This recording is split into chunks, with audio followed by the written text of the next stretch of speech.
Going to Vimy and seeing how cratered the land was from all the bombs and explosions was extremely eye-opening to the destruction that this war had, and it was truly saddening to see.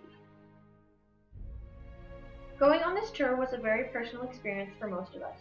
We had a relative, we knew someone who fought in the war, or we even found our last name on a headstone in a graveyard. It made you feel connected to those you lost and connected to this traumatic experience that those still living went through. The trip to Europe was very emotional. Although some people might consider this trip to have been a very saddening experience, as it mostly revolved around the trauma and horrors of war, it was also joyful, as we got to see the incredible accomplishments of our nation. Actually seeing the monuments and battlefields gave me an entirely new perspective on what the men and women involved had to go through and the lengths they took to protect their country. The war came to an end after 4 years of destruction and was followed by a short period of elation and prosperity.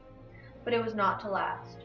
Most of the world was suffering. 17 million people had been killed, and the Spanish flu would kill another 50 million in the years afterward. This is similar to what it would have been like at the time. So the men were sitting down here almost in the dark, and they were waiting for that call to go up to the surface. So you can imagine it'd be a very long night for those men who are thinking about the battle plans that they've practiced. You can imagine some of them have been in other battles previous to this one, and they're sitting next to men that they've gotten to know quite well, that would have been almost like brothers. And a lot of these men are probably close to your age.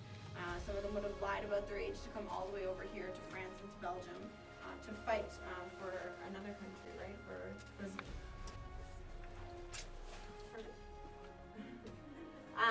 and so we have to think about the courage these men would have had to have.